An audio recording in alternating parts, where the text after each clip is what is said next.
The night was cold and dark near the border. Kim Dae-ho moved slowly through the tall grass, his rifle ready in his hands. He had been doing this job for 5 years now. Watch the border, look for trouble, keep his country safe. It was simple work, but dangerous work. Dae-ho stopped and listened. Something felt wrong. The forest was too quiet. Even the insects had stopped making noise. He touched the radio on his chest and spoke in a low voice. "Base, this is Tiger 7. Something strange out here, no sounds, animals are gone." The radio made a soft, crackling sound. "Tiger 7, we hear you. Keep watching. Report anything unusual." Dae-ho moved forward again. His boots made no sound on the soft ground. Years of training had taught him how to move like a ghost. He was good at his job. Very good. Then he saw the light. It was not like any light he had ever seen. It came from above, but it was not the moon or stars. The light was blue and white, and it moved in a circle. It was big, very big. Dae-ho looked up and saw something that made his blood run cold. A huge ship hung in the air above him. It was dark metal and strange shapes. It made no sound at all. How could something so big fly without making noise? Dae-ho had never seen anything like it. This was not human technology. He grabbed his radio again. "Base, this is Tiger 7. We have a situation. There is a large aircraft above my position.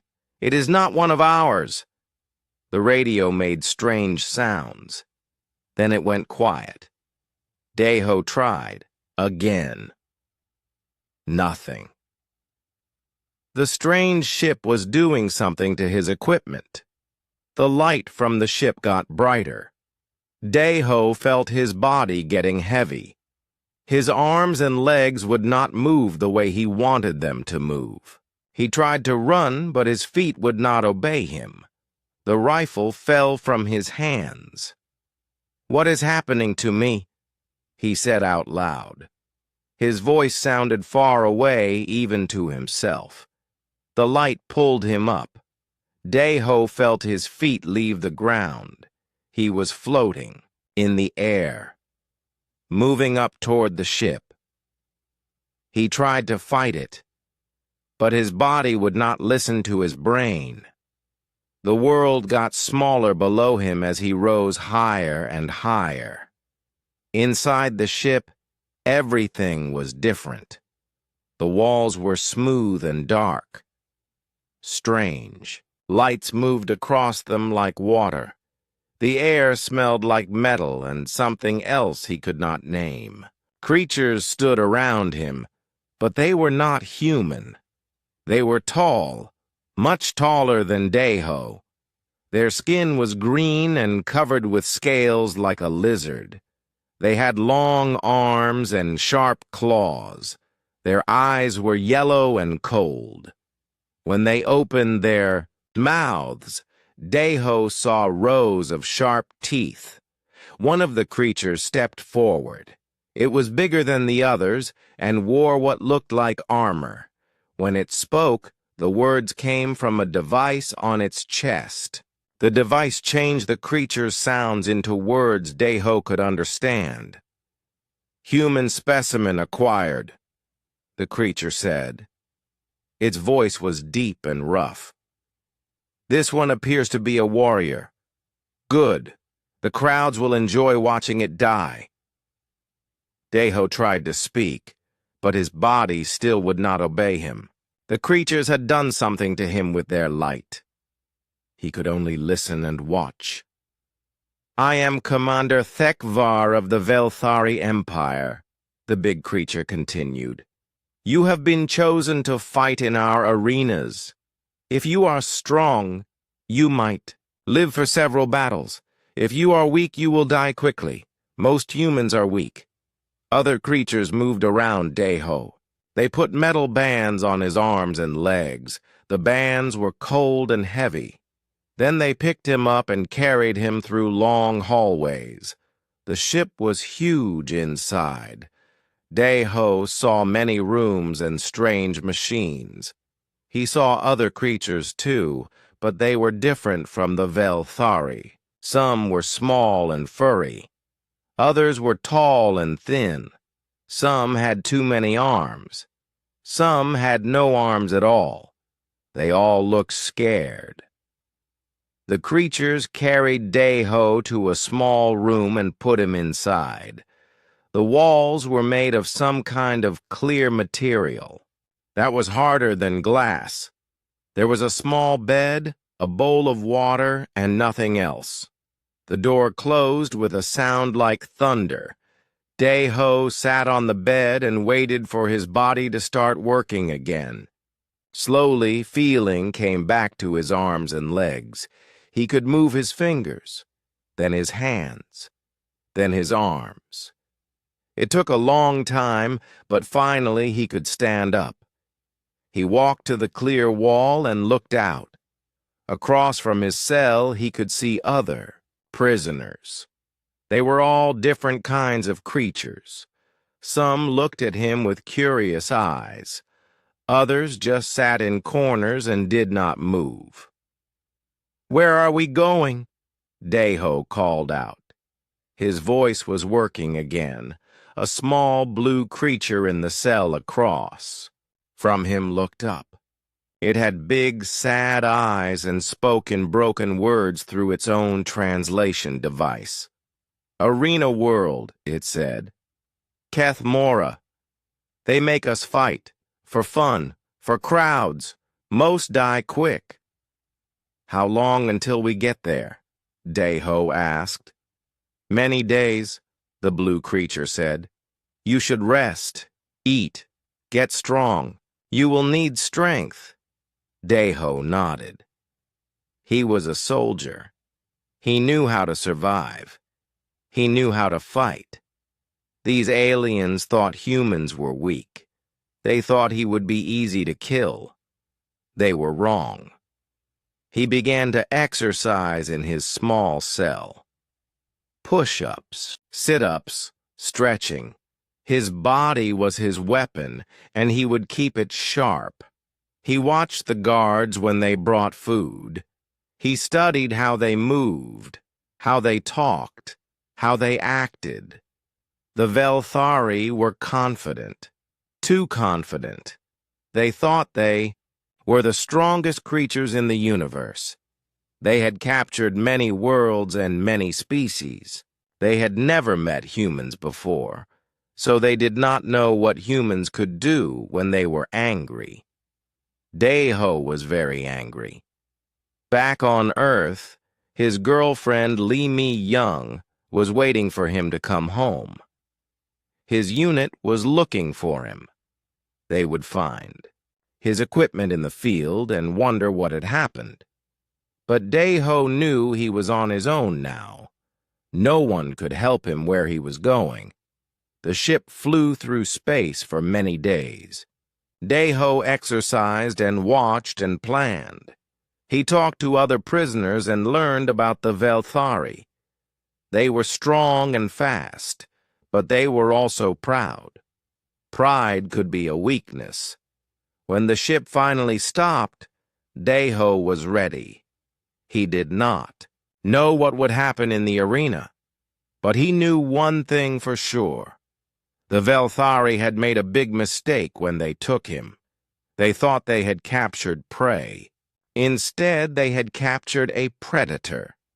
The cell door opened with a loud sound. Velthari guards stood outside with weapons pointed at him. "Time to go, human," one of them said. "Time to die for our entertainment." Dayho smiled. "We will see about that," he said quietly. The arena was the biggest building Dayho had ever seen.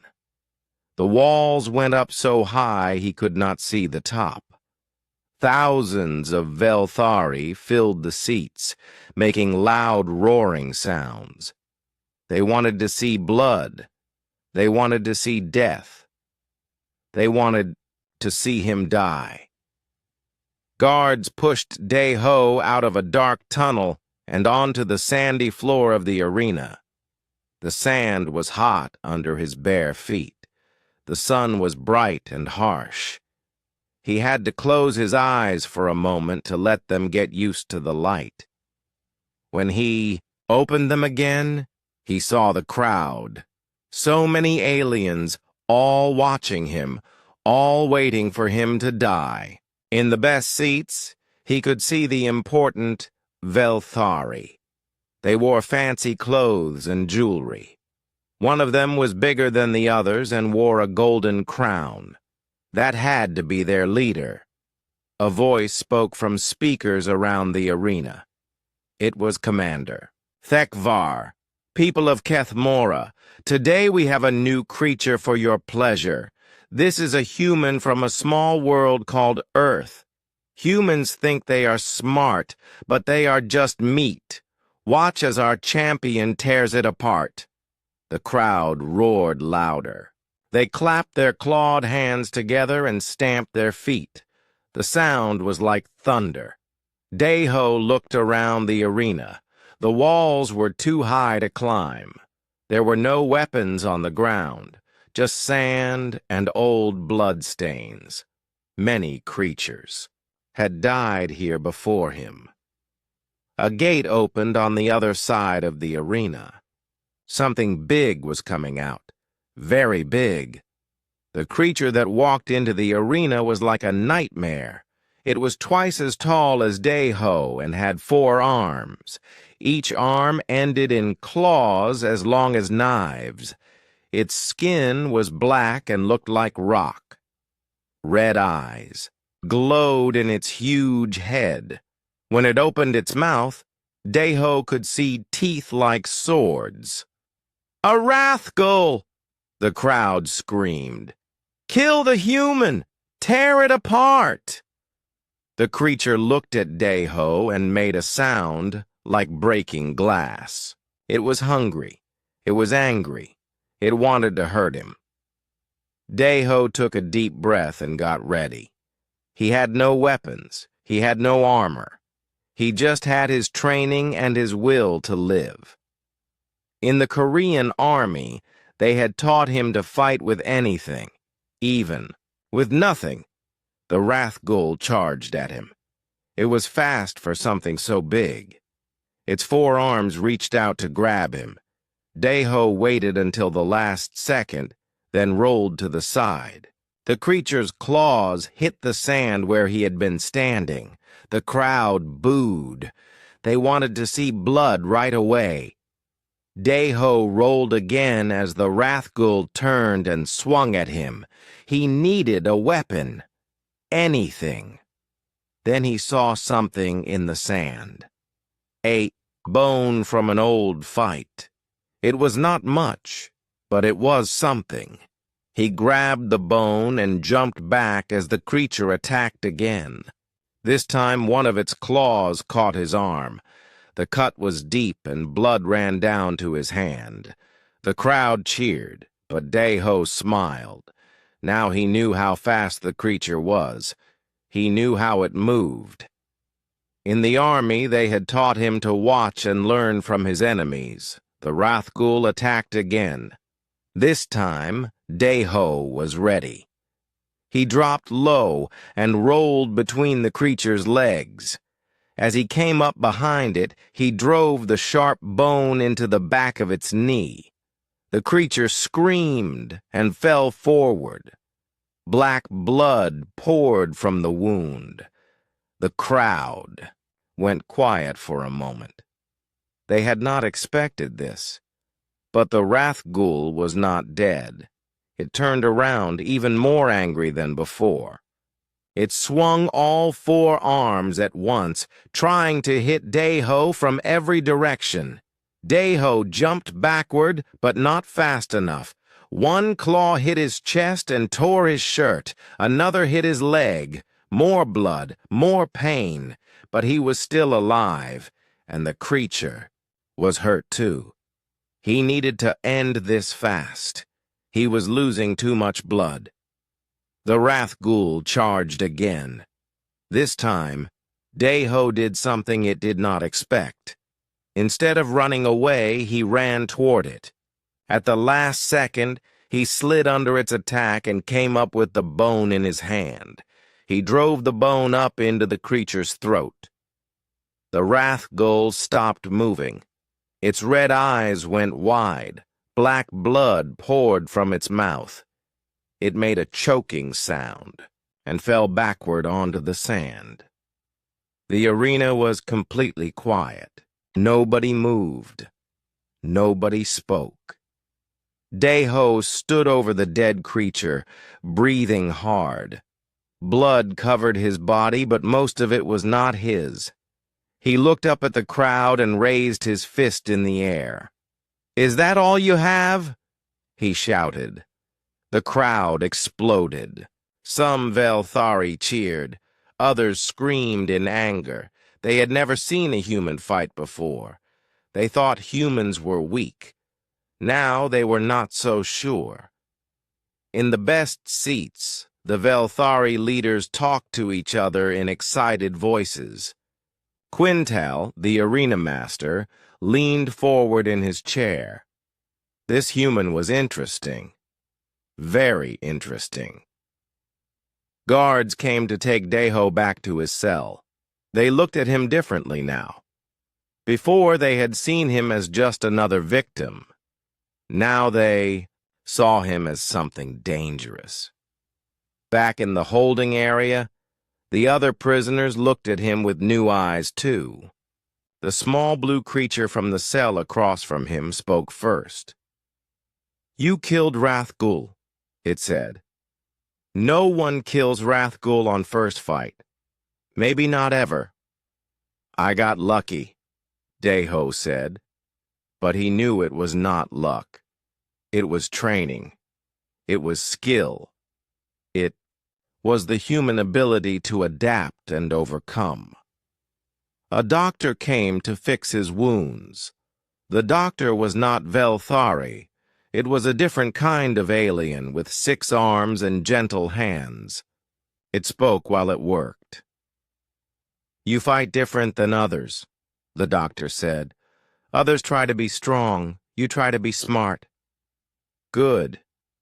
Smart lasts longer than strong." "How long do fighters usually last here?" Dayho asked. "Most die in first fight," the doctor said. "Few last 2 or 3 fights. Very few last more than that. But you might be different." When the doctor left, Dayho sat on his bed and thought. He had won his first fight, but there would be more. Many more. The Velthari would bring stronger creatures, bigger creatures, deadlier creatures, but he had learned something important today. The Velthari were not as smart as they thought they were. They had rules. They had patterns. They expected fighters to act certain ways. When someone acted differently, they did not know what to do. That was his advantage. Humans were good at being unpredictable. Far away on Earth, something strange was happening. Dr. Park So-jin was working late in her laboratory. She studied space signals and radio waves from other worlds. Tonight, her computers were picking up something unusual. Strange energy patterns were coming from somewhere far out in space. The patterns were not natural. Someone was using technology that Earth had never seen before. Big technology, powerful technology. Dr. Park made notes and ran more tests. She did not know it yet, but she was detecting the Velthari ship that had taken Dayho. She was getting the first proof that humans were not alone in the universe. Back on the arena world, Deho was making plans. He had won one fight, but that was just the beginning. If he wanted to survive, he needed to do more than just fight. He needed to understand his enemies. He needed to make allies. He needed to find weaknesses. The Velthari thought they had captured a simple soldier. They thought they had found another victim for their games. They were wrong. They had captured Kim Deho. And Kim Deho was about to show them what humans could really do when they were pushed too far. In his cell that night, Deho did push-ups and planned his next move. The arena was just the beginning. Soon the Velthari would learn that taking a human was the worst mistake they had ever made. 3 weeks had passed since Deho's first fight. He had won 4 more battles. Each time the crowds cheered louder. Each time the Velthari brought stronger creatures to fight him. But Deho kept winning. His cell was different now, bigger. It had a real bed and better food. They gave him clean clothes and medicine for his wounds. Winners got better treatment than losers. It was a simple rule that Deho used to his advantage. The other prisoners looked at him like he was some kind of hero. Word had spread through all the cells. The human who could not be killed. The fighter who always found a way to win. But Deho knew he needed more than just fighting skills to survive. He needed information. He needed allies. And most importantly, he needed a plan to escape. That was when he met Yulmek. Yulmek was not like the other prisoners. He was tall and thin, with gray skin and large, intelligent eyes. He had been in the arena complex for many years, but not as a fighter. He was a scholar from a world called Nexus Prime. The Velthari had captured him to translate old books and artifacts they had stolen from other worlds. "You are interesting, human," Yulmek said one day as they sat in the eating area. "Most fighters think only about the next battle. You think about bigger things." "What makes you say that?"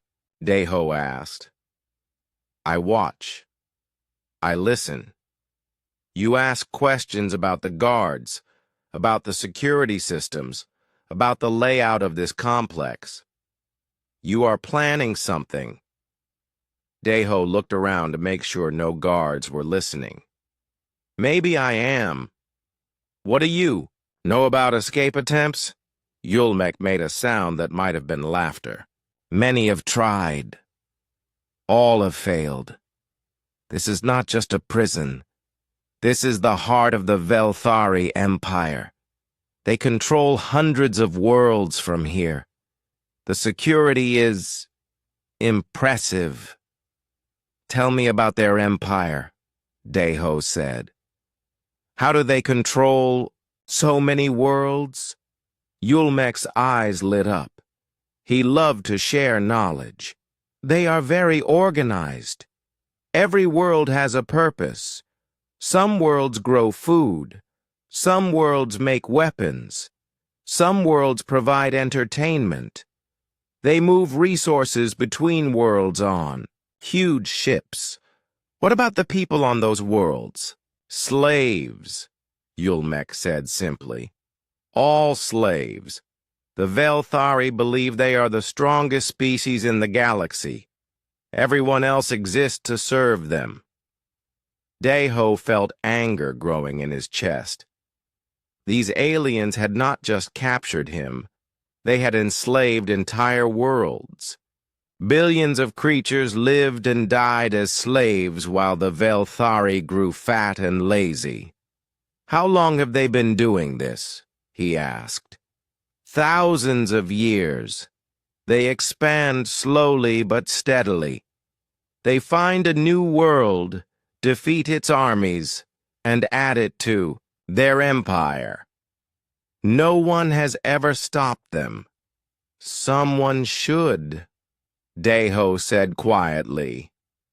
Yulmek stared at him. You cannot be serious. The Velthari have weapons that can destroy entire planets. They have armies larger than anything you can imagine. Every empire has weaknesses, Deho said. What are theirs? Yulmek was quiet for a long time. Then he spoke very softly. Pride. They are too proud. They never expect anyone to fight back effectively. They think their way is the only way. Anything else? They are rigid. They follow rules and patterns.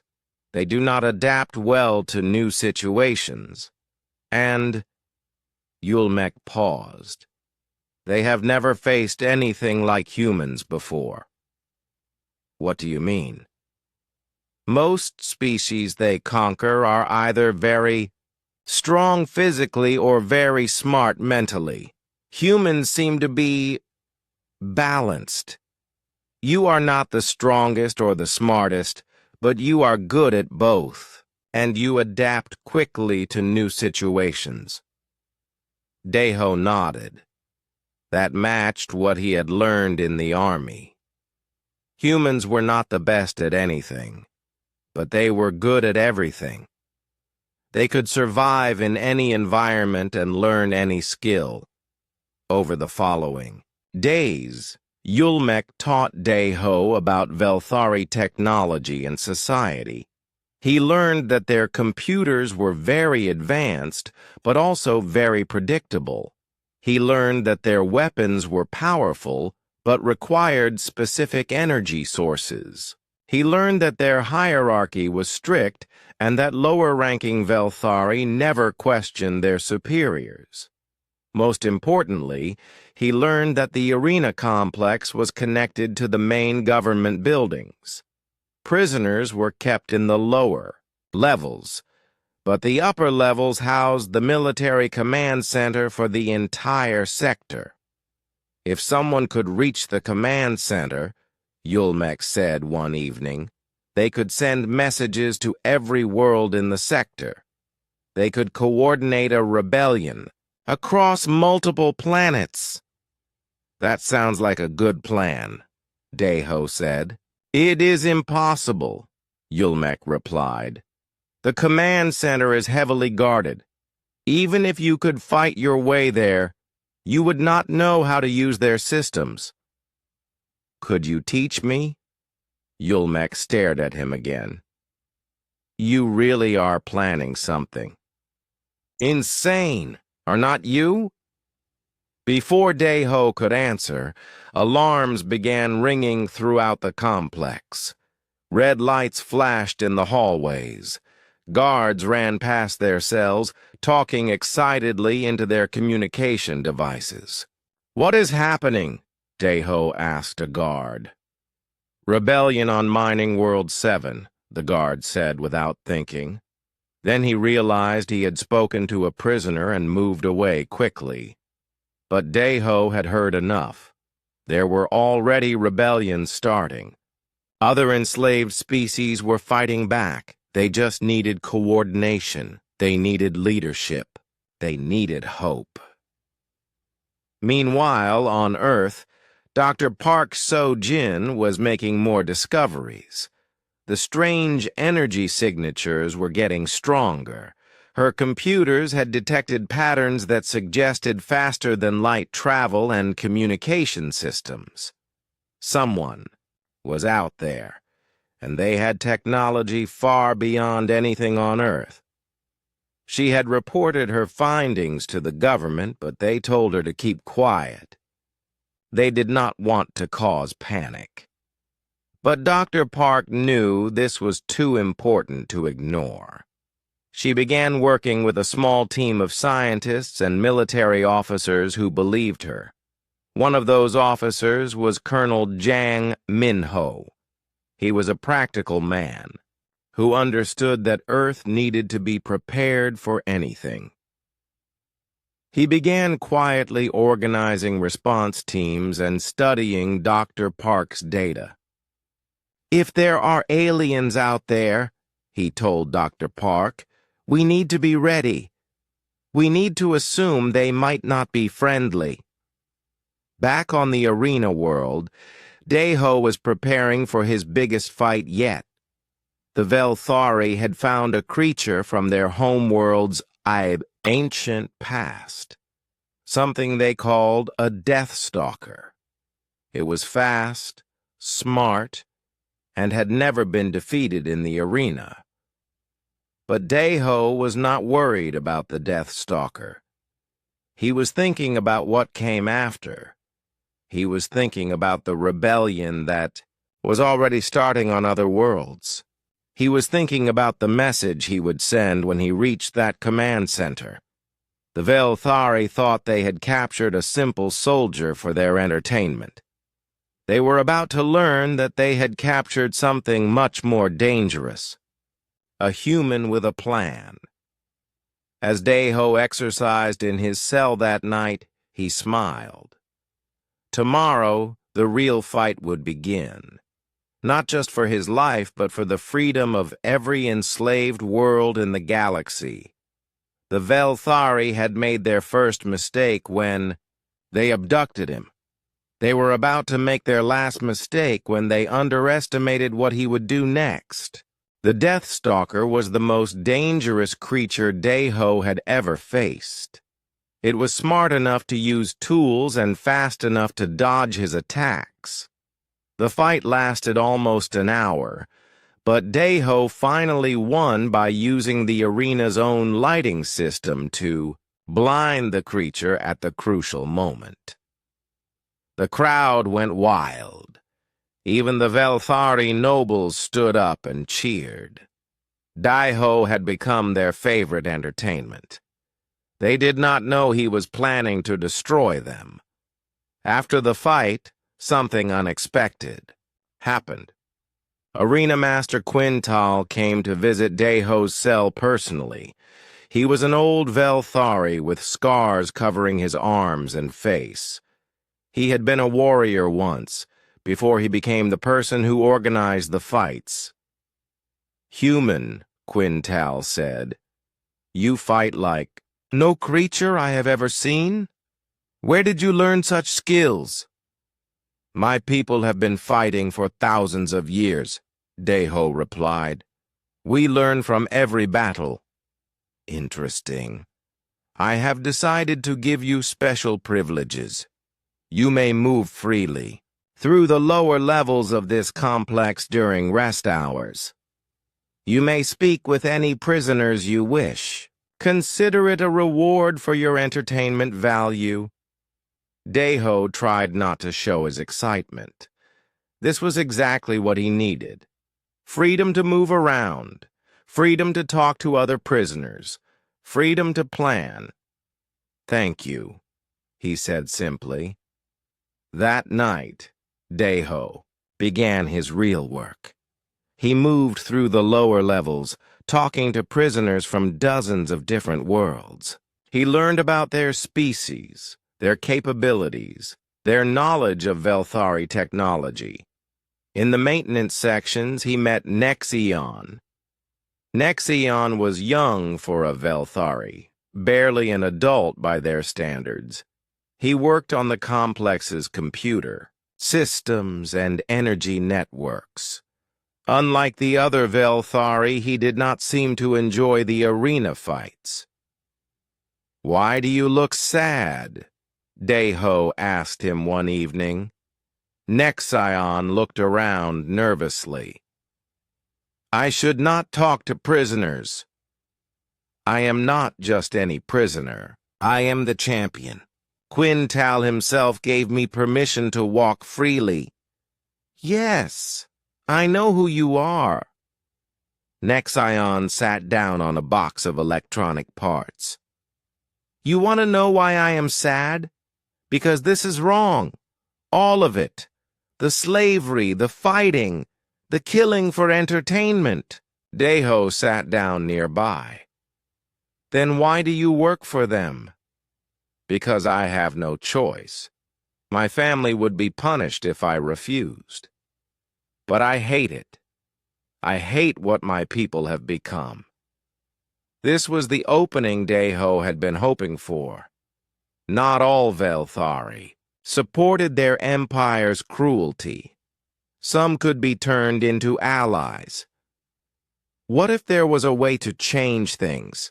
Deho asked carefully. Change things? You cannot change thousands of years of tradition. Every tradition started somewhere, and every tradition can end.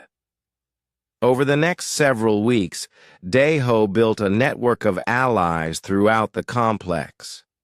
Nexion taught him about Velthari computer systems. Yulmek shared knowledge about the Empire's structure and weaknesses. Other prisoners provided skills and information about their home worlds. But the most important ally was someone Deho had not expected to find. Her name was Dr. Kira Thon. She was Velthari, but she was not a warrior or a politician. She was a scientist who studied other species for the Empire. She had been watching Deho's fights and analyzing his behavior. "You are planning something?" she said to him one day. It was not a question. "What makes you think that?" Deho asked. "Because I have studied hundreds of species. I know the difference between someone who is just trying to survive and someone who is planning to fight back. You are gathering information. You are building relationships. You are preparing for something big." Deho studied her carefully. "Are you going to report me?"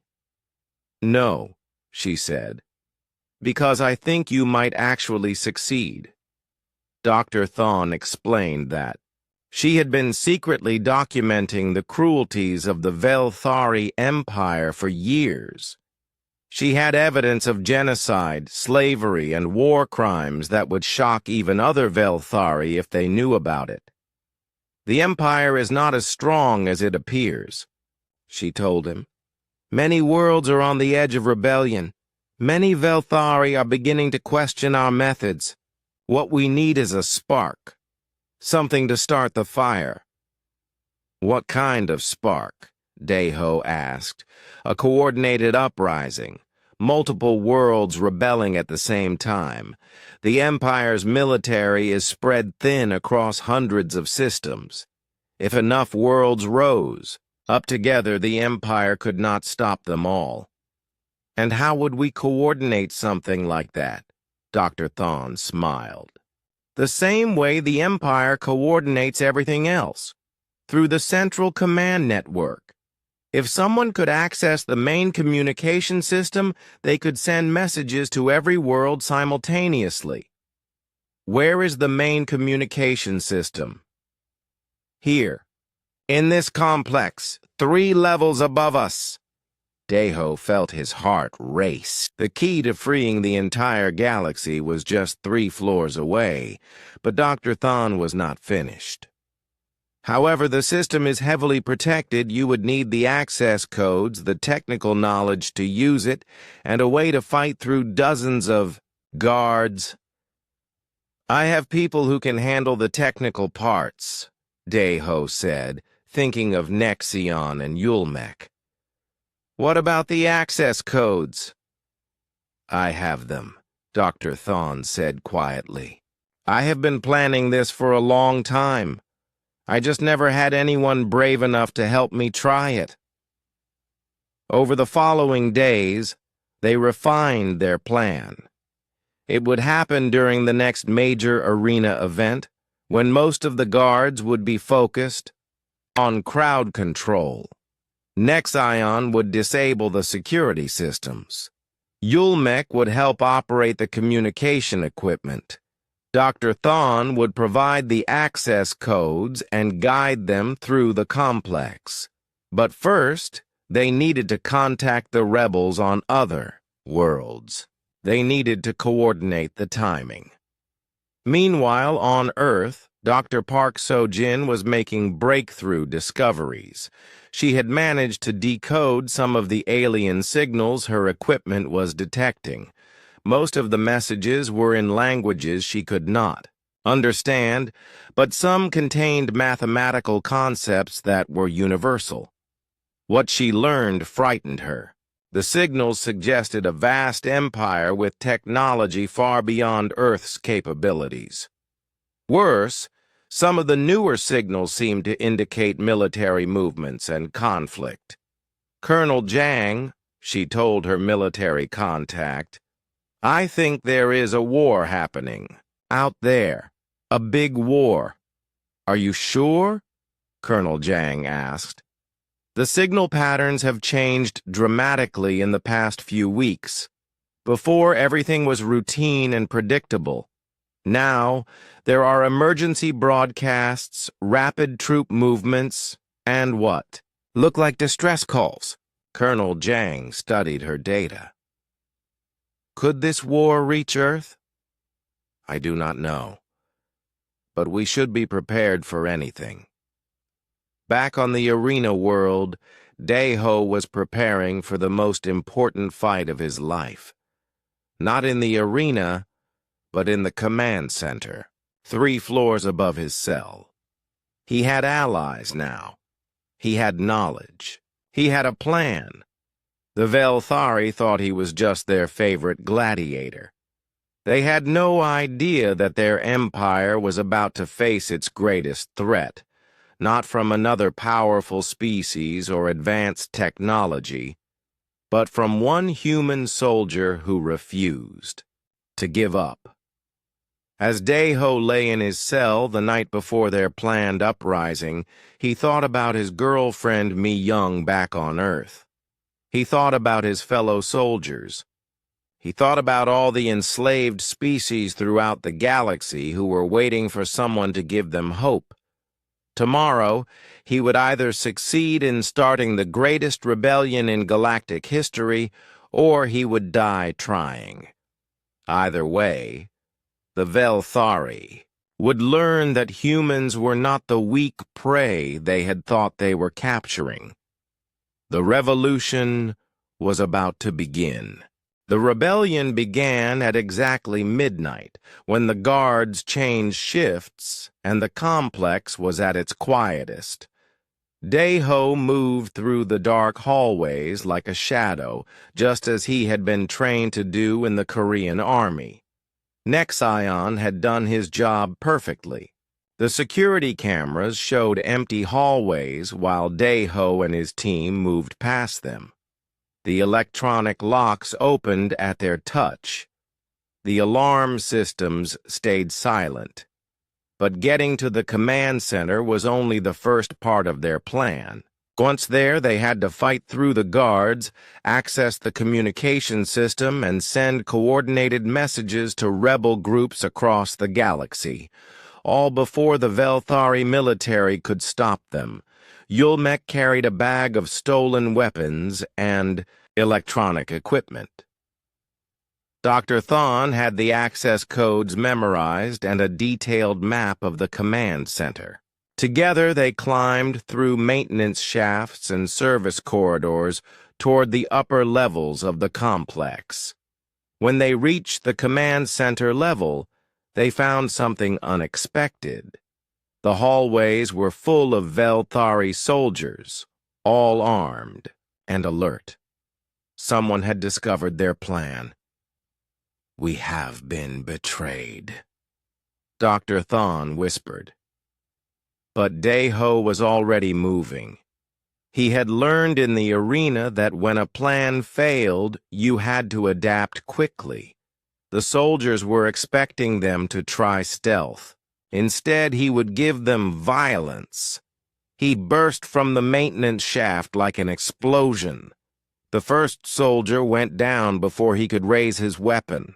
The second fell to a stolen energy rifle. The third managed to sound an alarm before Dae-ho reached him. Now the entire complex knew they were coming. "This way," Dr. Thon shouted, leading them down a side corridor. The main communication room is just ahead. But more soldiers were coming from every direction.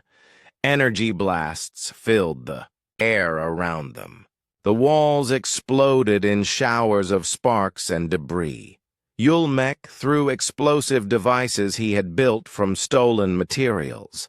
The explosions gave them cover but also attracted more guards. Soon, they were surrounded. "There are too many," Yulmek shouted. "Over the noise of battle. Keep moving," Deho replied.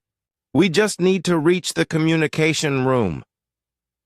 They fought their way forward, step by step. Deho used every skill he had learned as a soldier and as a gladiator. He moved faster than the Velthari expected. He attacked from angles they did not anticipate. He used their own weapons against them. Finally, they reached the communication center. It was a huge room filled with screens and control panels. From here, the Velthari coordinated their entire empire. Dr. Thon ran to the main console and began entering access codes. "I need 2 minutes to send the signals." "You have them?" Deho said, taking position at the door. More soldiers were coming. Deho could hear their heavy footsteps in the corridor. He checked his weapons. 1 energy rifle with half a charge, 2 explosive devices. His bare hands. It would have to be enough. The first wave of soldiers charged through the door. Deho met them with precise shots from his rifle. When the weapon ran out of power, he threw it at the nearest soldier and drew a stolen combat knife. The fight was brutal and fast. Velthari soldiers were strong and well-trained, but they had never faced anything like Deho. He moved like water, flowing around their attacks and striking at their weak points. Behind him, Dr. Thon worked frantically at the communication console. "Almost there," she called out. 30 seconds, Deho replied, dropping another soldier with a perfectly placed strike, but more kept coming. Too many. Deho was wounded in 3 places and getting tired. The knife in his hand was slippery with blood. Then Yulmek did something amazing. The scholarly alien grabbed an energy cannon from a fallen soldier and aimed it at the wall. "Everyone down!" he shouted. The blast tore a hole in the side of the building. Emergency sirens wailed as atmosphere rushed out into space. The soldiers were thrown off balance by the sudden decompression. "Message sent," Dr. Thon announced. "All rebel groups have received the coordination codes. Across the galaxy, on hundreds of worlds, enslaved species received the same message at the same time. Rise up. Fight back. Today, we are all free." The response was immediate. On Mining World 7, the rebellion that had started weeks ago exploded into full-scale revolution. On Agricultural World 12, the farmers turned their tools into weapons. On Factory World 3, the workers seized control of the weapons manufacturing plants. But the Velthari were not finished. Admiral Korth Axe, the most ruthless military commander in the Empire, made a decision that would change everything. "If we cannot control the rebellions," he told his fleet commanders, "we will destroy the source of the coordination. Prepare the battle fleet. We go to Earth." Dr. Thon's computer systems had traced the original transmission patterns back to their source. The messages that had started reaching Velthari space weeks ago had come from a small blue world in an outer spiral arm of the galaxy. Earth had revealed itself. On Earth, Dr. Park So-jin was working late in her laboratory when her equipment detected something that made her blood run cold. A massive fleet was moving through space toward the solar system. The energy signatures were enormous, ships larger than anything humans had ever imagined. She called Colonel Jang immediately. "They are coming. Whatever is out there, they are coming here." "How long do we have?" Colonel Jang asked. "Based on their speed, maybe 3 days." Colonel Jang activated emergency protocols that had been secretly prepared for exactly this situation. Military bases around the world received coded messages. Scientists and engineers were pulled from their regular work to focus on defense projects. World leaders were briefed on the threat. Humanity had 3 days to prepare for war against an alien empire, but they were not completely helpless. Dr. Park's months of studying alien signals had taught her something about their technology. The energy patterns had weaknesses. The communication frequencies could be disrupted. She began sharing everything she knew with military scientists around the world. Back on the arena world, Daeho and his team had escaped from the command center, but they were trapped in the complex. Velthari soldiers hunted them through every corridor and room. "We did it," Yulmek said as they hid in a storage area. "The rebellions have started. The Empire is falling apart." "But they will strike back," Dr. Thon warned. "Korth Axe will not let this stand. He will try to destroy the coordination source." "My world," Daeho said quietly. "They are going to attack Earth. Can your people defend themselves?" Dr. Thon asked. Daeho thought about the Korean army, about Colonel Jang and the other military leaders he had served with, about Dr. Park and the scientists who were probably detecting the approaching threat right now. "They will try," he said, "but they do not know what they are facing." "Then we have to help them," Yulmek said. "We have to warn them." "How?" Daeho asked. "We are trapped here." Dr. Thon smiled grimly. "The same way we started the rebellions, with stolen Velthari technology." She led them deeper into the complex, toward the ship hangars. If they could steal a ship, they could reach Earth ahead of the main fleet.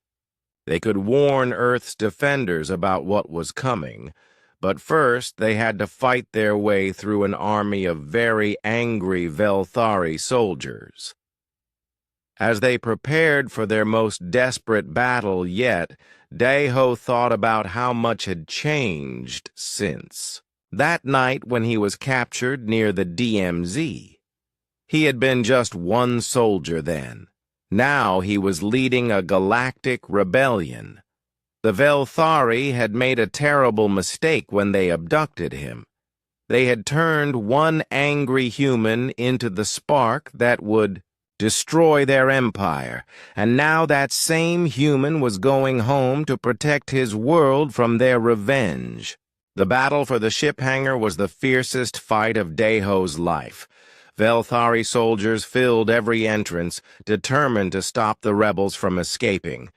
But Daeho had learned their weaknesses during his months in captivity.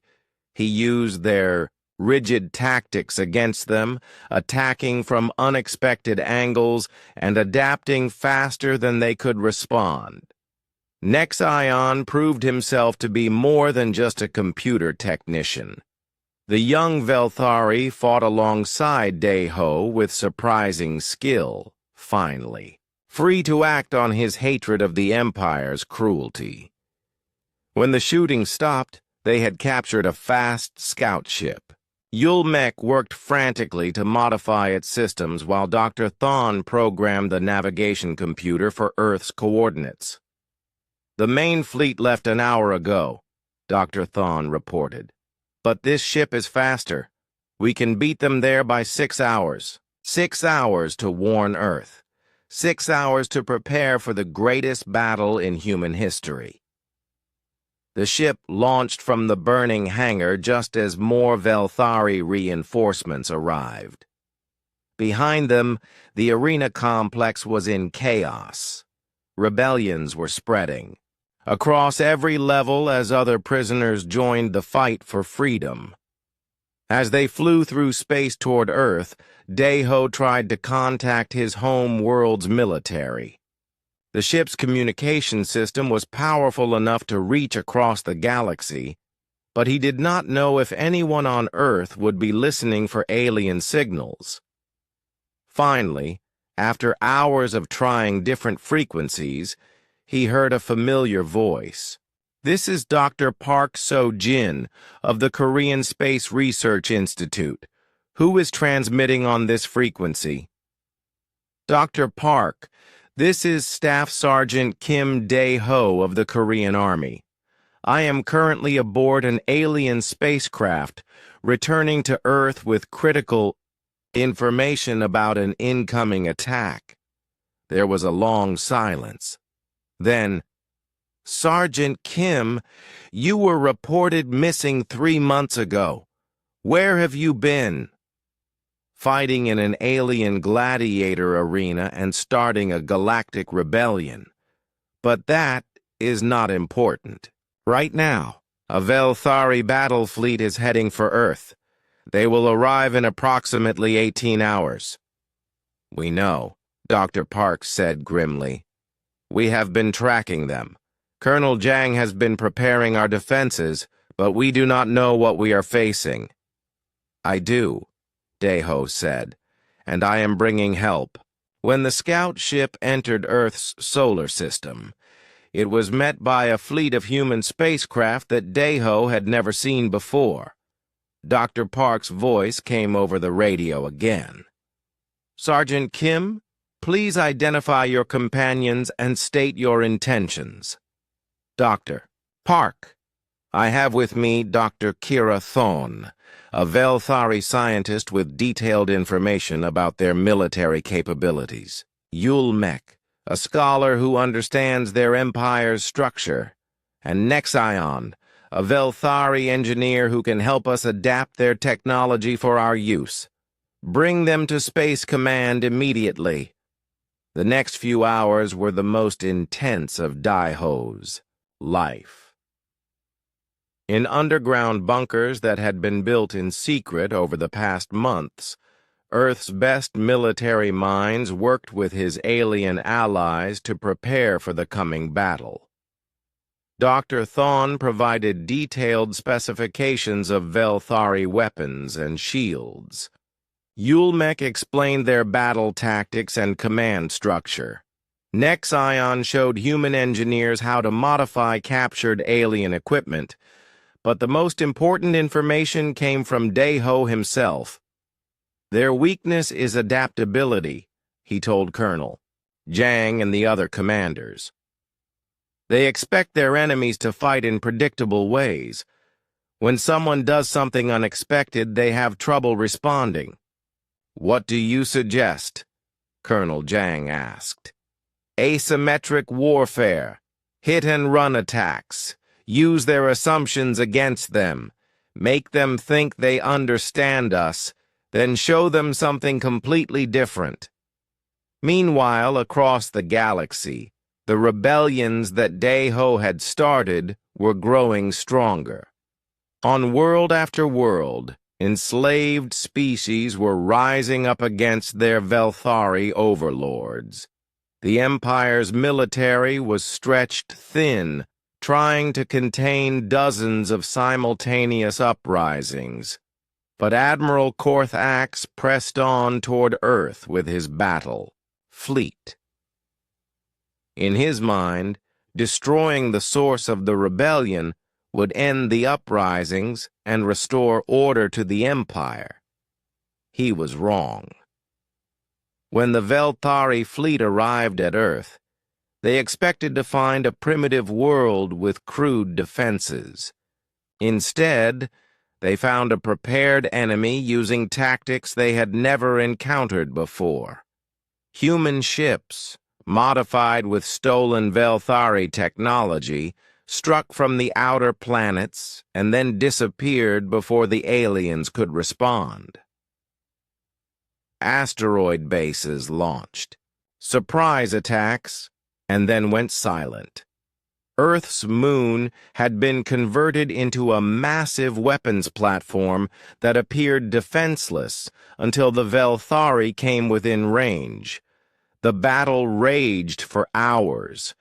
The Velthari had superior numbers and firepower, but the humans had something the aliens could not understand: the ability to change their tactics in the middle of a fight.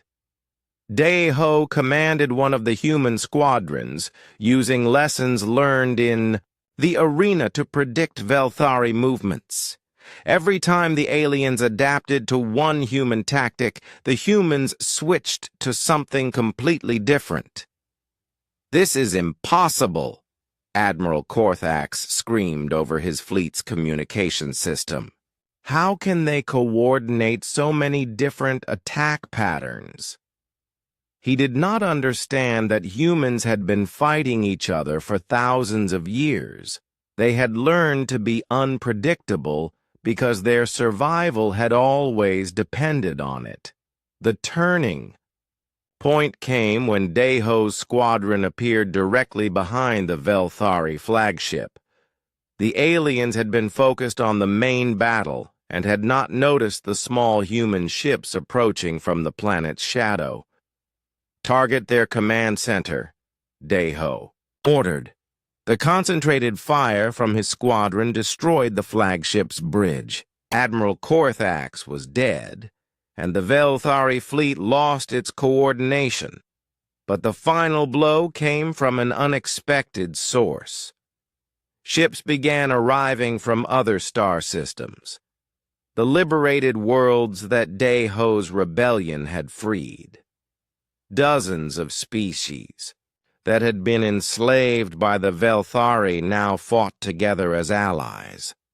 The Velthari fleet, caught between Earth's defenses and the arriving rebel forces, began to surrender.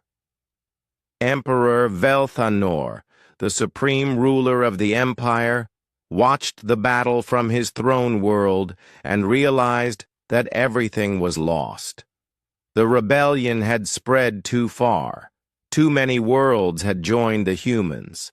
The empire that had lasted for thousands of years was collapsing in a matter of days.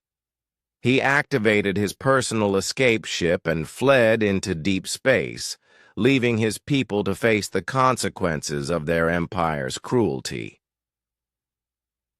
3 days after the battle, Day-Ho stood on the observation deck of Earth's new orbital station, looking out at the Allied fleet. Ships from 100 different worlds were docked there, their crews working together to build something the galaxy had never seen before, a true alliance of free species. Li Mi-young found him there. She had been working as a translator, helping coordinate between the different alien species. When she saw him, she ran across the deck and threw her arms around him. "I knew you were alive," she said. "I never stopped believing." "I know," Day-Ho said, holding her close. "That kept me going through everything." Dr. Park approached them, carrying a data pad with reports from across the galaxy. "The rebellions are succeeding everywhere," she said. "The Velthari Empire is finished. But now we have a bigger challenge, helping all these liberated worlds learn to govern themselves. That is not our job," Day-Ho said.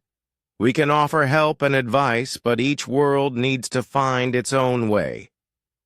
Spoken like a true soldier, Colonel Zhang said, joining the group.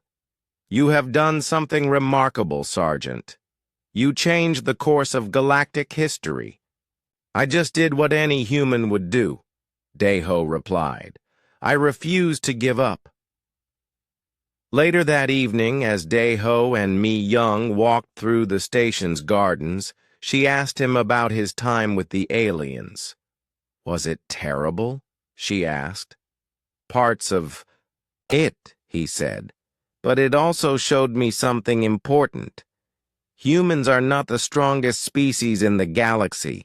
We are not the smartest, but we have something that makes us special. What? We adapt. We survive. And when someone tries to keep us down, we find a way to rise up and fight back. Above them, the stars shone brightly. Somewhere among those stars, billions of newly freed beings were building new lives and new governments. The galaxy would never be the same. The Velthari had made one simple mistake. They had abducted a human soldier, thinking he would be easy prey for their entertainment. Instead, they had unleashed the force that would destroy their empire and free the galaxy. And it all started because Kim Daeho refused to stay captured.